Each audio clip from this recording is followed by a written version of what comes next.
Have you ever wondered how love survives when there's no room for it to breathe? Imagine being newly married, but sleeping inches away from your siblings, cousins, or even your grandmother.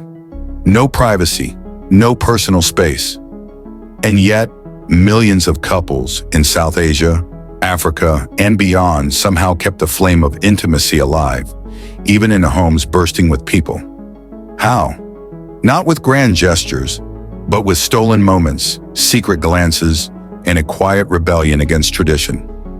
In traditional joint families, especially across India, Pakistan, Bangladesh, and the Middle East, intimacy was never guaranteed.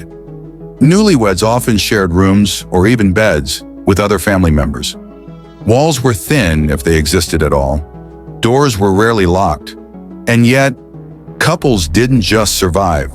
They found ways to thrive. It began with silence. The language of love wasn't spoken out loud. It was hidden in gestures. A shared smile at the dinner table. A subtle brush of the hand while passing the roti. Wives would sometimes wear specific bangles or bindis as secret signals. Husbands would come home with sweets, not just for the kids but for their wife, who knew the gesture's deeper meaning. Nighttime was sacred. After the household fell asleep, lovers became silent actors in their own play. Some would wait until others were deep in sleep to whisper sweet nothings. Others would slip notes under pillows.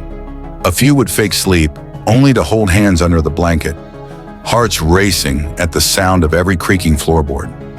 Courtyards and rooftops became hideouts. During afternoons, when elders were napping and children at school, some couples would sneak moments of privacy in hidden corners. Laundry duties or feeding livestock became unexpected opportunities for closeness. They became masters of timing, experts in patience. Festivals and weddings were golden windows. Amid the noise and chaos, lovers would finally have a few hours to walk together, talk, or simply exist beside each other without judgment.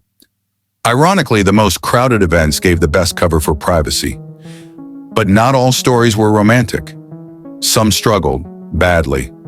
With no space to talk, connect, or even argue in private, many relationships suffered. Misunderstandings festered, resentment brewed.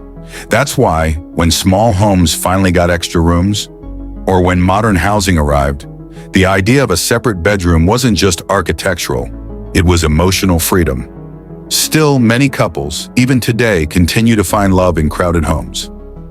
Not because it's easy, but because love, when real, adapts. It whispers when it cannot shout. It hides when it cannot shine.